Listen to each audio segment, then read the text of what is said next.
humigpit pa ang seguridad sa bus terminal sa Davao City ngayong Miyerkules Santo. Para sa update, magbabalita live mula sa Davao City si News 5 Mindanao correspondent Bril Montalvo. Bril, marami na rin bang paluwas dyan?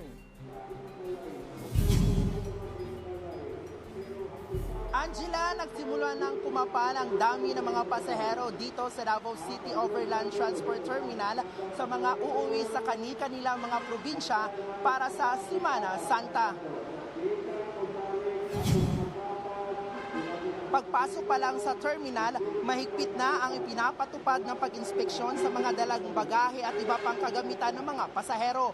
Ipinagbabawal naman sa terminal ang mga hayop at mga halaman na walang permit na ibiyahe. Nag-inspeksyon na rin ang LTFRB at LTO sa mga bus para sa walang aberya sa kanilang pagbiyahe. Ayon sa pamunuan ng Davao City Overland Transport Terminal, sapat ang mga bus trips nila ngayong peak season na aabot sa higit 1,000 biyahe kada araw.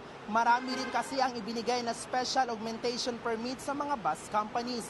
Sa mga luluwas naman ng Maynila, meron ding biyahe taga-araw dito sa terminal. Alas 10 ng umaga ang first trip pa Parañaque Integrated Terminal Exchange o PTEX at alas 10 ng gabi naman ang last trip at 2 biyahe lang kada araw.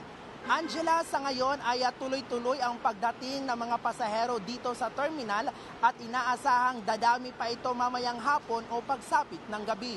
24/7 naman ang operasyon dito sa terminal. Balik sa iyo, Angela. Alright, maraming salamat at mag-ingat ka dyan, Bril Montalvo.